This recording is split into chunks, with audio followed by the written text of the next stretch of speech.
of crime scene reconstruction, which is blood pattern analysis. Now, there are many areas of forensics, of criminalistics, will contribute to our intent to try to reconstruct what happened at the scene of a crime. In what order did events take place that led to the crime being committed? What can that show us about the way in which the crime was committed? And what can it then tell us about who was there, who might have been responsible, for example? So crime scene reconstruction involves the observation, evaluation of many different types of physical evidence. It will have to incorporate witness statements, for example, and any other physical evidence that may be present. And ultimately, someone has to attempt to take all of the information input by all the different experts, medical examiner, criminalist, etc., in an attempt to form a story, a hypothesis about the sequence of events that took place at the scene of a crime. One aspect of that is the analysis of blood spatter, because blood is very frequently shed at the scene of a violent crime. And there are various, as we'll hear, there are various ways in which it can be shed. And there are certain characteristic patterns which apply to blood that is liberated from a body and impinges on surfaces and everything around in the crime scene. There are experts who specialize in blood spatter analysis. But I would add one caveat to this. The heyday of blood spatter analysis has passed, because it began to be realized when studies were done that blood spatter analysis is subject to considerable amount of subjective interpretation. And we are trying always to adhere to strict scientific principles. And it appears that, in fact, the error rate on interpretation of blood spatter analysis is quite high. And for this reason, the FBI, for example, has advised that while blood spatter analysis can inform, it should not be really made the basis of hypothesis about how and who was involved with a crime, who was involved with the crime and how they were involved, I should say.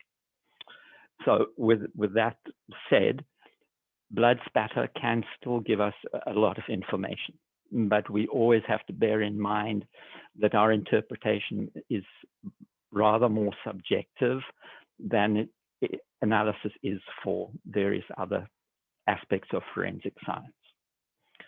So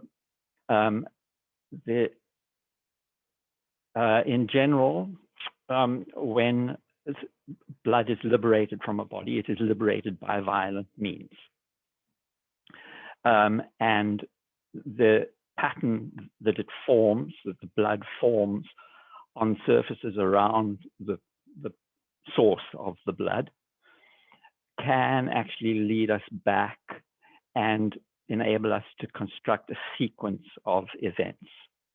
The bloodstain patterns are going to be deposited on all surfaces, can be deposited on all kinds of surfaces around the floors, walls, in the bed, on objects, on people. And if they're carefully interpreted, they can suggest to us the direction from which the blood originated. And that's point number one.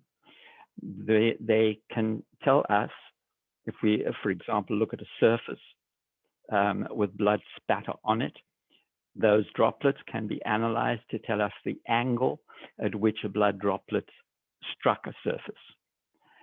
And by working backwards, we can actually get an idea about the location or the position of the source of the blood, the victim, at the time that that wound was inflicted. remembering that at a crime scene, at a scene of a violent crime, there may be multiple locations. The person may move around rapidly and be hit several times or shot several times. And the fact that each time one of those blows, whatever the source of the blow, takes place and produces its own spatter, may enable us to actually work out how an idea of how the people involved moved within the crime scene. So there's a lot of potential information that is contained in blood spatter, but it has to be very carefully analyzed. So we can work out how the movement of the bleeding individual. We can work out the number, if the source is blows, we can work out the approximate number of blows that resulted in the wounding. We can certainly work out if gunshots were involved, we can work out the number of gunshots and the direction that the gun was pointed, etc., etc. And very importantly, it can let us have sometimes work out an approximate location for the perpetrator who is inflicting the wounds. Okay, so let's just have a look at the different kinds of blood spatter that we might see. The first are called passive bloodstains, and these are bloodstains which result from the action of gravity on a source of blood. So, for example, blood on a knife drips off and falls. That is a passive bloodstain. So is blood which is flowing out of a victim and flowing out and coming under the force of gravity. That might take the form, so these passive bloodstains can take the form of a series of drops. They may demonstrate flow patterns, which we'll refer to again in a while. The blood will flow down in the direction of gravity. And in the case of somebody who's actively bleeding, say lying down, they would produce a pool of blood, which may contain its own information, as we'll see in a minute.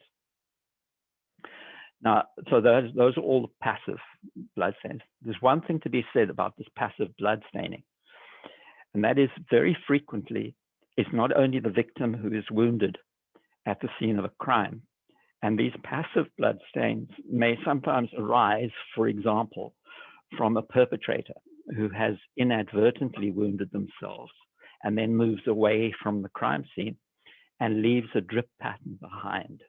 This can commonly happen, for example, in the case of stabbings, things like this. In the violence of the act, the perpetrator may wound themselves. A drip trail leading away from a crime scene like that can indicate a direction that the perpetrator left, but also may leave behind blood which belonged to the perpetrator. And that can be very, very important in identification. In interpreting blood at a scene, it always has to be borne in mind that there may be more than one source of blood.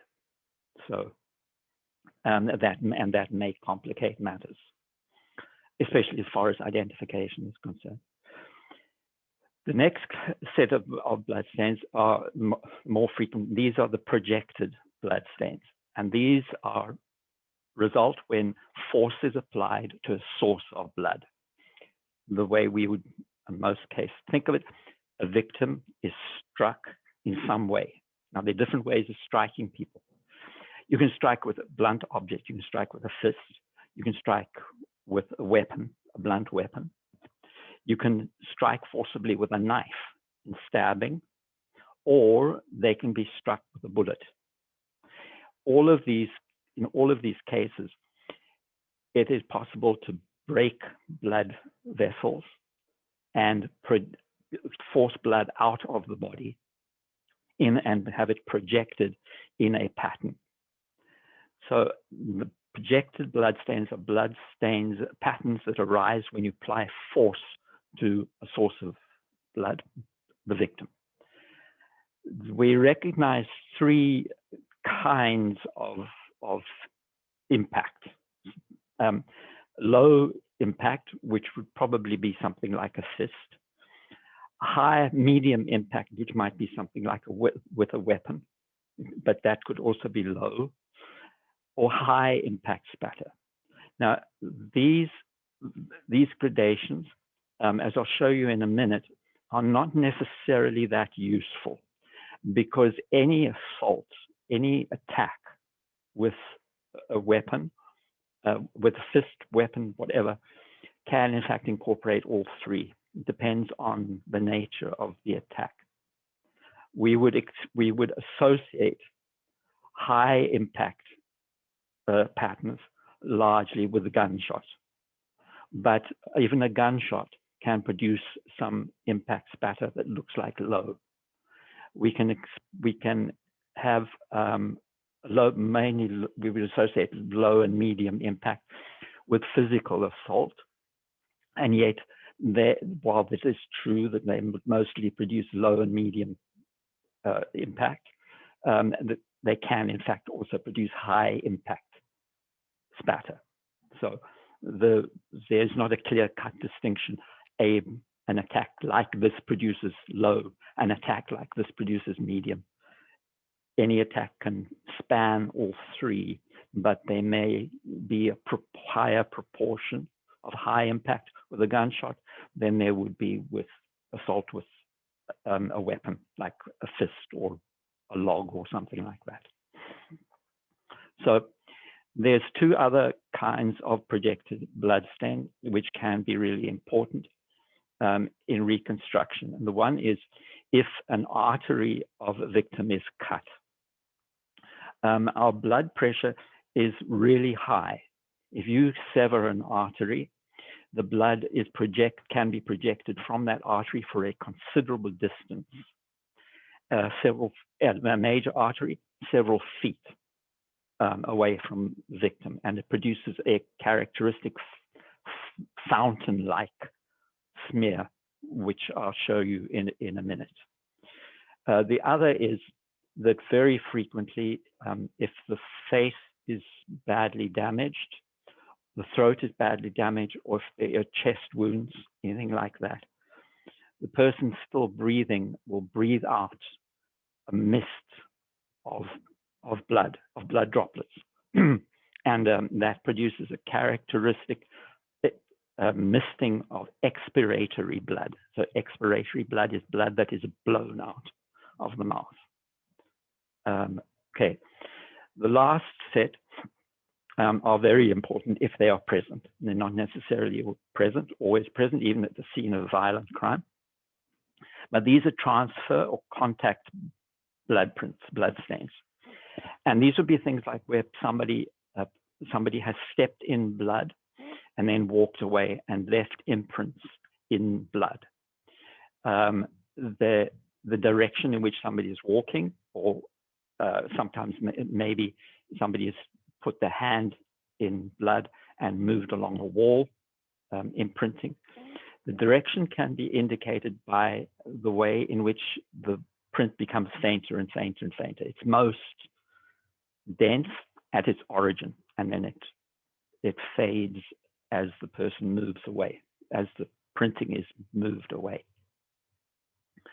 The very, very important set of contact blood stains are if people have left fingerprints in blood. You'll remember from our discussion about fingerprints, and in fact, those are called patent prints or positive prints, and they can be very, very important. So the other kind of transfer print is where inadvertently people brush against a surface with a source of blood, either a hand or maybe clothing that is covered full of blood, and leave a smear on a surface. And that is called a wipe pattern. So blood that falls onto a non-porous surface, the blood droplet tends to retain its shape much better. The way to think about it is this. You can picture a blood droplet flying through the air. If it strikes a smooth surface, then the amount of friction underneath is low, and the blood droplet will tend to maintain its integrity as a single droplet. If you've got a rough surface and you have a blood droplet flying in, you can picture that different parts of the surface will grab onto different parts of the blood droplet, and they effectively pull it apart. So when blood droplets fall onto non-porous surfaces, they tend to disintegrate. And where they fall onto a non-porous surface, they maintain their integrity, and they fall onto a porous surface, they tend to get pulled apart. So there is tends to be less spatter on a smooth, non-porous surface. So just in all of these ideas about blood droplets moving, just picture the droplet itself, and then realize that as it strikes a surface, the bottom of the droplet is going to be subject to friction. It's going to be retarded, and the rest of the blood droplet can carry on moving. Okay, we'll see now that this leads to one very significant feature of blood spatter, and that is that we can tell the direction from which the blood spatter came. And excuse me, we do so because the blood droplets, let me just go back here. When blood is dropped directly onto a surface, when there's no angle, in other words, it's dropped perpendicular, it will form a round droplet like this. As soon as it comes towards that surface at an angle, the shape of the droplet is going to be distorted. The same reason I just told you. The blood droplet comes flying in, and the bottom is retarded by the surface that it hits. So when we have a look here, we realize that this blood spatter came in this direction, that direction like that. Because the blood take the single droplet, this droplet came in, it hit the surface, the bottom of the droplet was retarded, and the top of the droplet carried on moving. And it produces this characteristic tail. It distorts the shape of the blood droplet and produces this characteristic tail. And we know that this came from over here. The source was over here and was flying in that direction there. Not that direction, but that direction there. You'll see also that even for this, which was probably just done experimentally, you see that there's slight difference in the angles, right? And they're pointing back. They're pointing back here. Just imagine that this was on a wall.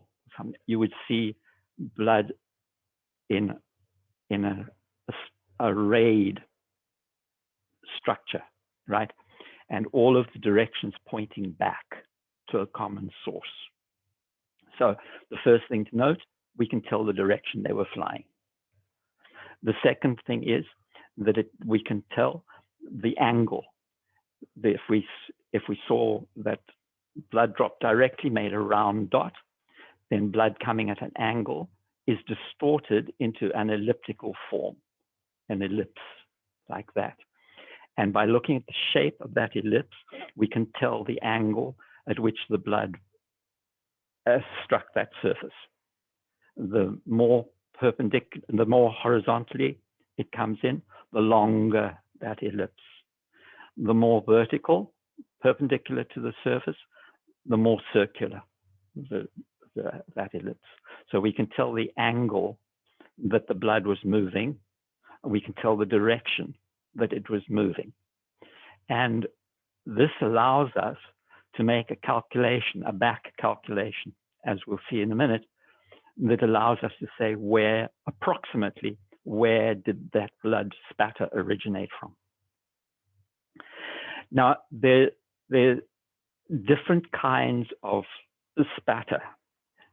Just because we see spatter going in one direction doesn't always imply that that was the only way in which blood was traveling. What I mean by that is, let's just take, applies especially to high impact spatter.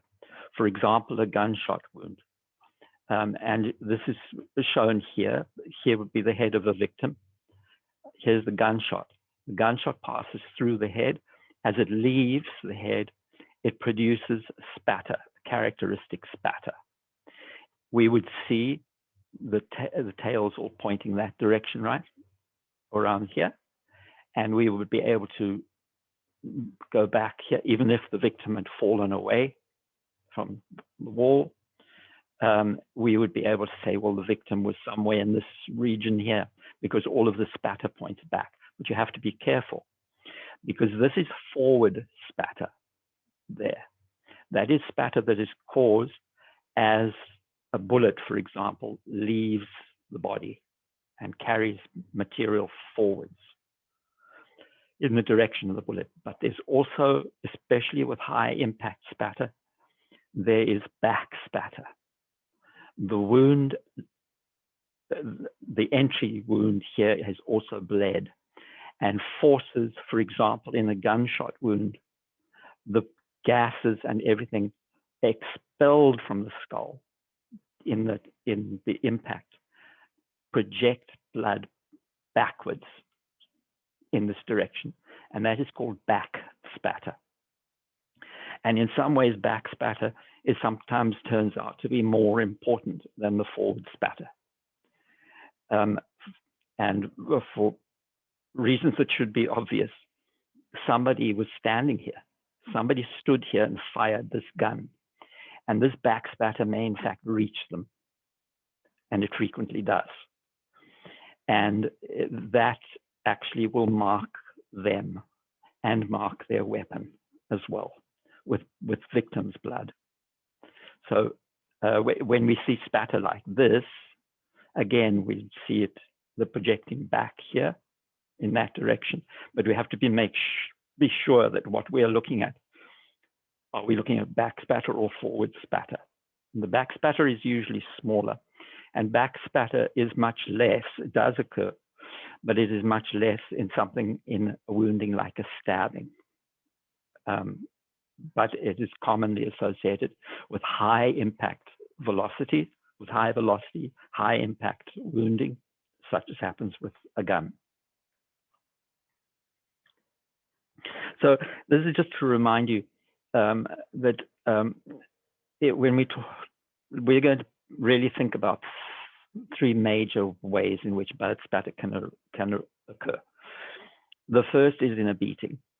It can happen, remember that a fist is a blunt weapon. It's a blunt weapon like any other. So the wounding can take place beating with a fist, beating with a weapon, a blunt object.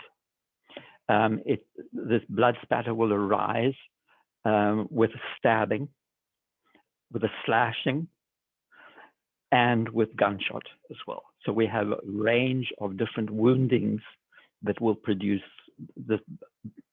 blood spatter. We can't look at blood spatter and just at the blood spatter and say, well, this was just a fist, because it's low impact. Because as I told you, even a gunshot wound will produce some low velocity spatter and some medium velocity spatter. But for gunshots, the predominant spatter that we see would be high velocity. Same with an assault with a blunt object, a fist or whatever, would produce predominantly low and medium velocity splatter. But might also produce some high velocity spatter. So this analysis of low, medium, high velocity, it's really not particularly useful. There are other very clear markers that can tell us that a gunshot produced the spatter, for example. The nature of the gunshot is such that the spatter has characteristic form. So here are diagrammatically, think of the different sources of blood splatter.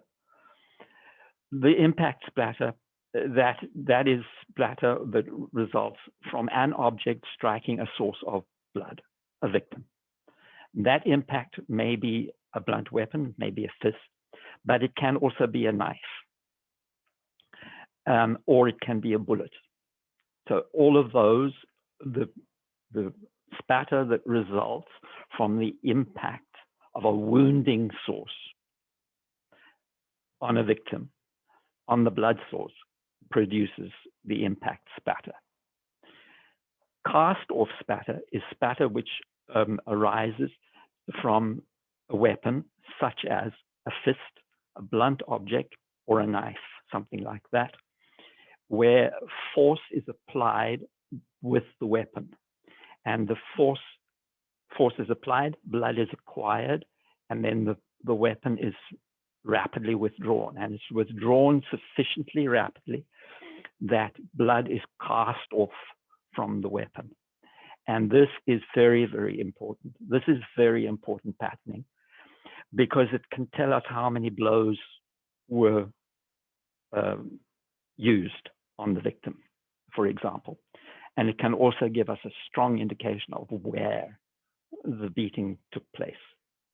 And this cast-off spatter very frequently will be present on walls, very frequently on ceilings as well, and also on anything around, drapes or whatever. This blood spatter, cast-off spatter, can travel far.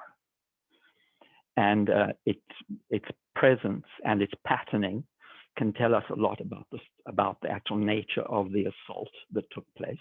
This cast-off spatter, as I say, most frequent with a weapon, a blunt object, or with something like a knife during a violent stabbing. What I mean, stabbing is always violent. What I mean, well, let me say rather, during an energetic stabbing. You may well have cast off, where the person is frantically stabbed. If they just stab once and leave it, you're not going to have cast off.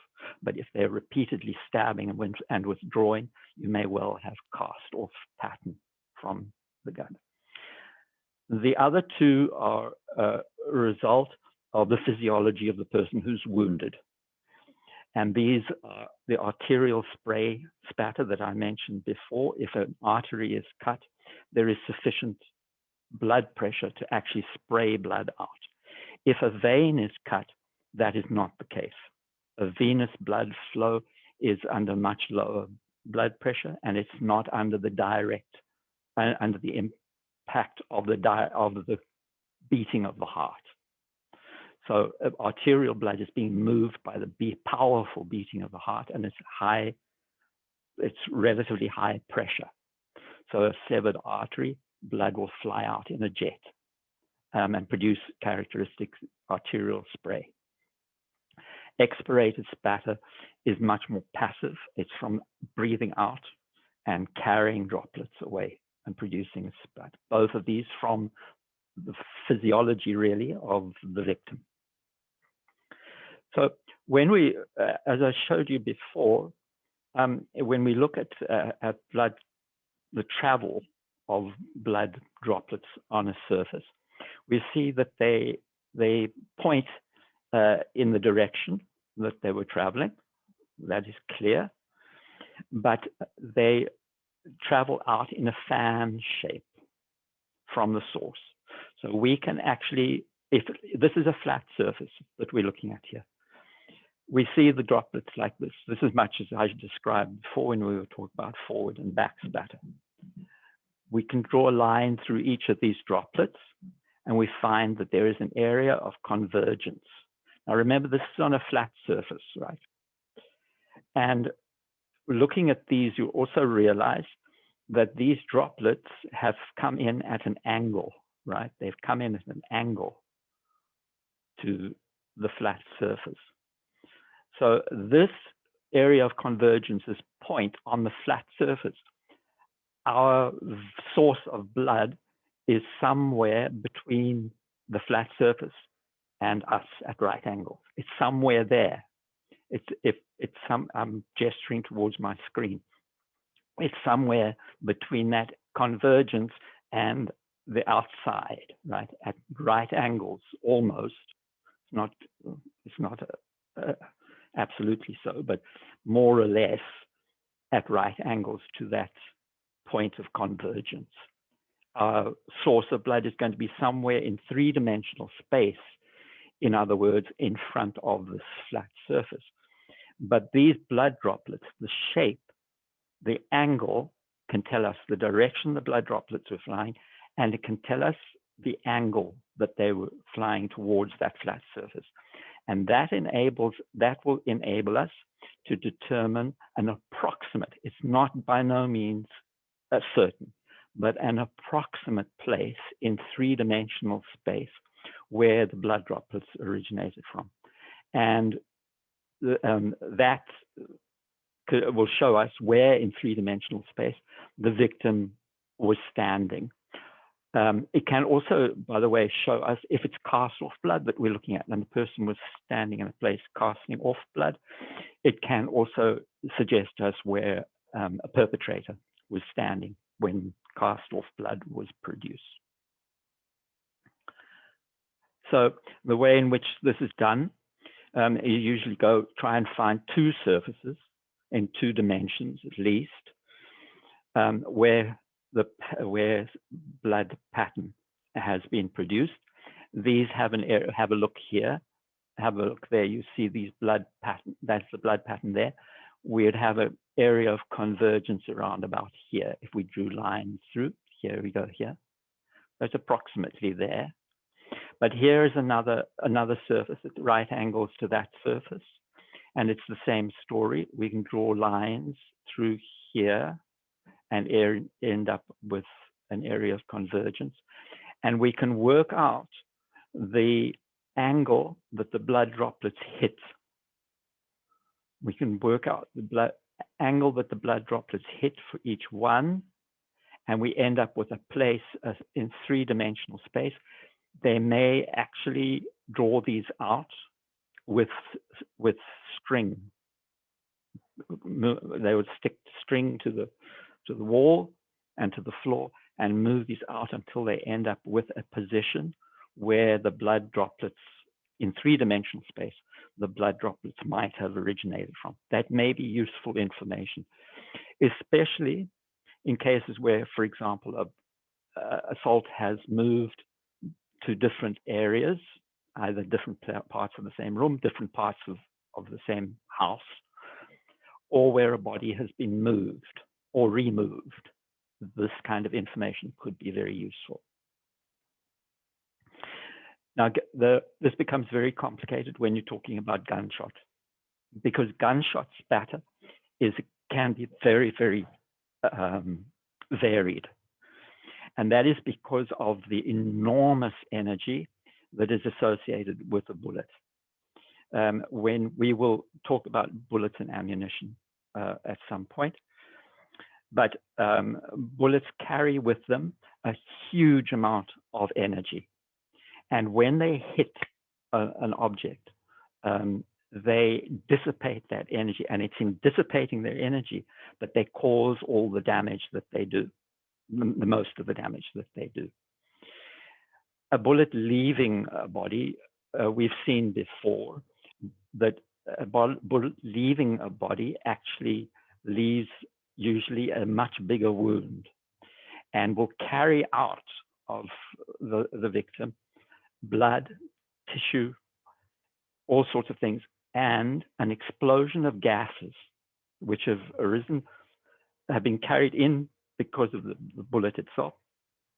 Gas is impacted into the wound, but also gases are produced by this tremendous energy being dissipated as the bullet is impeded by friction as it passes through the body. It literally boils. And there's often an explosion of gases outwards to produce that forward spatter. So that in itself can make a gunshot spatter look extremely complicated, and this is typical here. First of all, there is a tremendous amount of tissue and stuff that has been carried out by the wound, blood, but also tissue that has been torn out of the body and flung against the surface. There is fine spatter, which you can see here, and more that again can be traced backwards, but it becomes very complicated because a bullet will often, for instance, tear through arteries, and you may well have artery spatter spray as well. This here, just my interpretation looking at this, and see if you agree with me. We've got different kinds. We have fine spatter here, more or less pointing to an area of convergence somewhere here. I would say somewhere down here. Don't forget that a bullet may, and traveling through, may not actually travel neatly from in a straight line from entry to exit. It wanders through tissue and it emerges at a strange angle and may itself impact at a strange, what looks like a strange destination. That's because bullets start wobbling, especially after they've left the body. If I look at this, this looks like high impact spatter, the fine spatter there. This here is tissue and blood carried out of the exit wound. And this to me looks very much like the victim flew back and hit against the surface. And they hit here and have actually, you can see that that has produced this pattern around that area of impact. There may also be some arterial spray here. It's very, very complicated, and it's very difficult to interpret, very, very difficult to interpret. And that is solidly tied to the fact that the bullet carries so much, does so much damage and carries so much energy with it. Here's a really, I have alluded to this before, but that forward spatter may give us some information. But what we would look for very, very carefully in a suspect or on a suspect weapon is evidence of back spatter.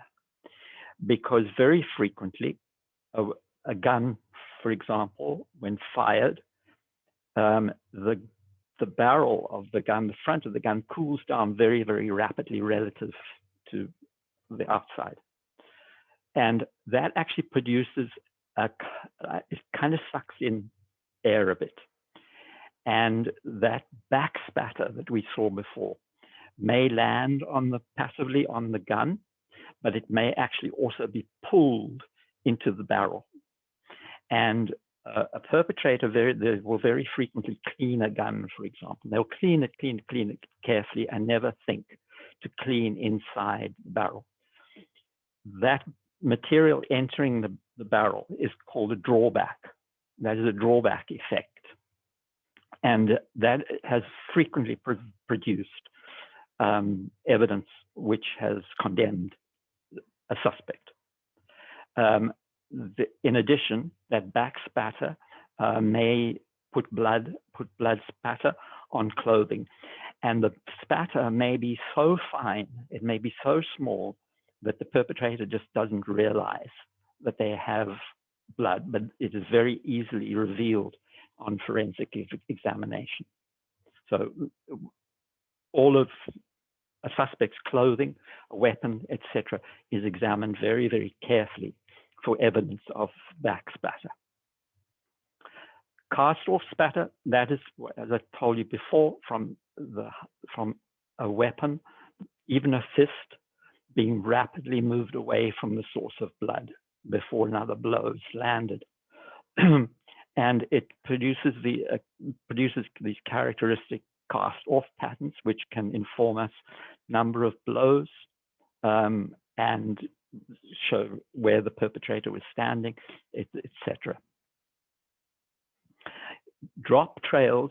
This is a drop trail here. Now, a drop trail may arise from a perpetrator carrying a weapon away from a scene.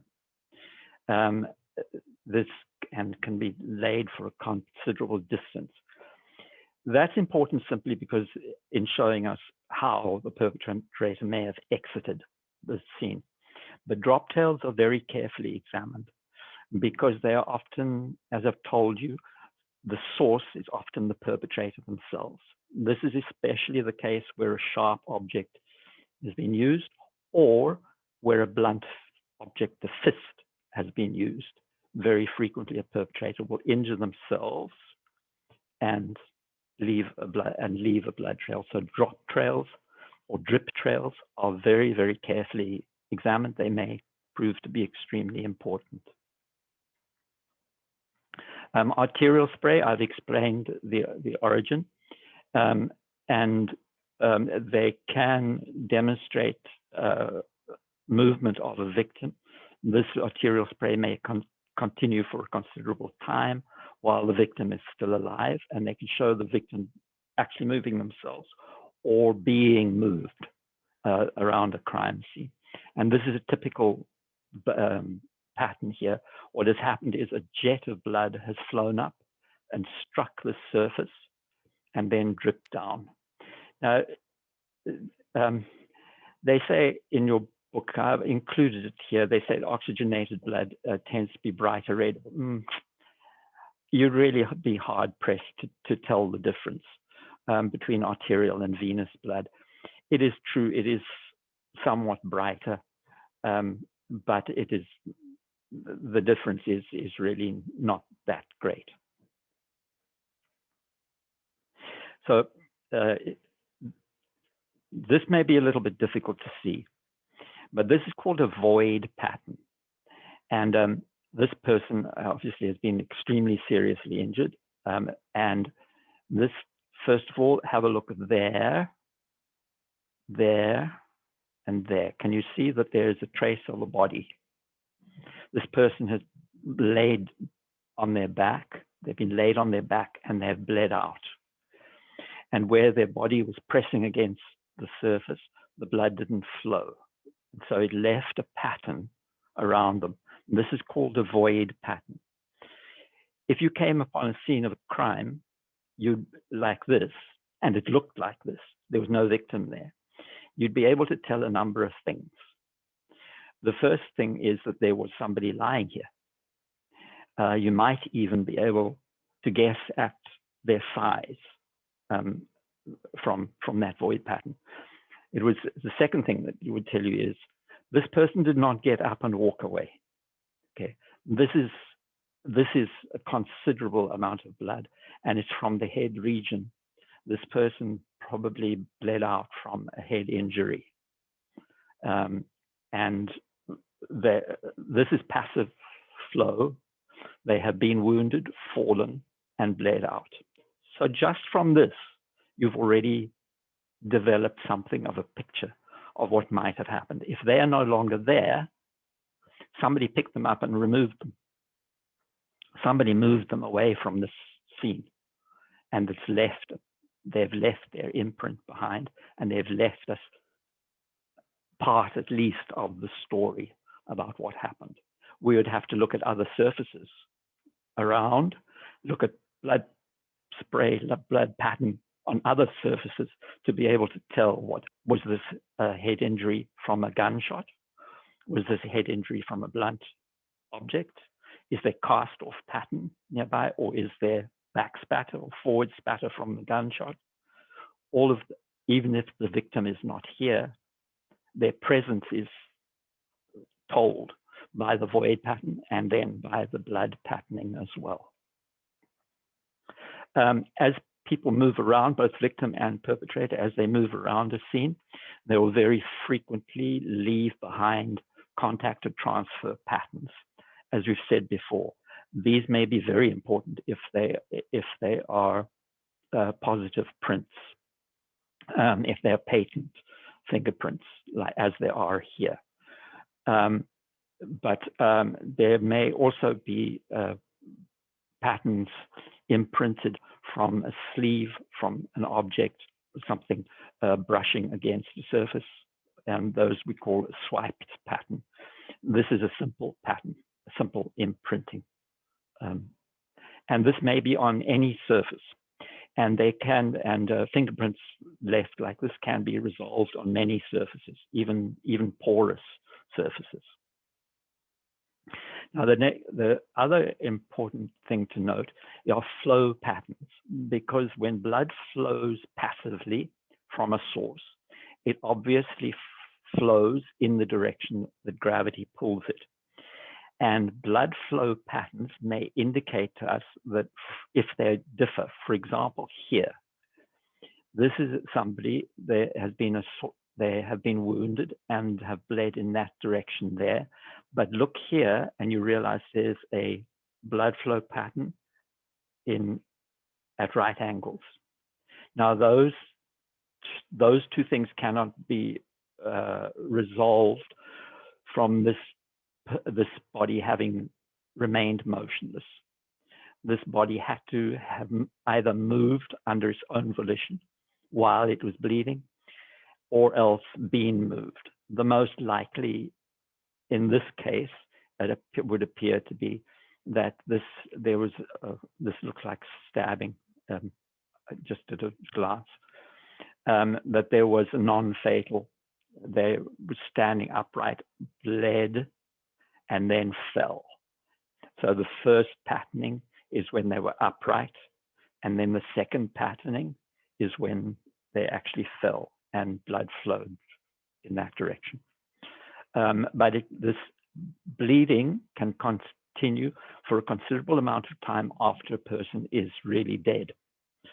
And blood flow patterns like this can indicate that a body has actually been lifted and moved or put into a different position to the way it was found. This would be very significant in a case where a scene has been staged, where a victim has been placed to make it look like an accident or a suicide or something like that. And blood flow patterns might indicate that, in fact, the body was in an entirely different position originally.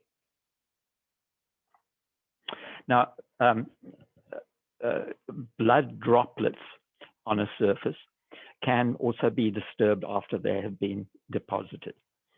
If they're immediately disturbed, then we get a swipe pattern.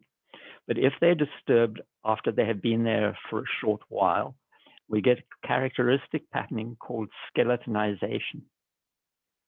As the blood, you just picture, this would be a blood droplet that's impacted here. And the edges of it dry. Now, blood is a very complex liquid. It's fluid, obviously, and it's largely water with salts dissolved in it, but also with a high number of blood proteins present, especially in the serum, and then blood corpuscles suspended in that liquid. When a blood droplet dries like this, the proteins in the blood crystallize out around the edges, and they are very tough. That's actually, they form a tough, gluey kind of substance that sticks to the surface. If this blood droplet is then disturbed, the liquid part of the blood droplet can be removed, but it will leave behind a skeleton of the blood droplet, and it can still contain a tremendous amount of information. And this skeleton is actually quite difficult to remove. If a wall is clean and is not cleaned well enough, they may leave behind the traces of blood drops, and we can still acquire all of our information from the skeletonized blood droplet. Okay, so the last little bit, please, will you just read on your own? And this is just a page or two about about documenting. It's just I'll show you is just two things about setting up a grid pattern or using a ruler method to actually measure the blood droplets and to document them. Blood droplets are very carefully documented with photography, with grids and with scales present. And they, again, as in always in photography, we would have remote, closer, and then close-up photographs so that the blood patterns can be located in the crime scene afterwards. Anyway, read through those on your own. And then there is at the very end of this chapter for you, there is this short movie which describes an interesting case which was solved by blood pattern analysis. And so you can just watch that. All right, and then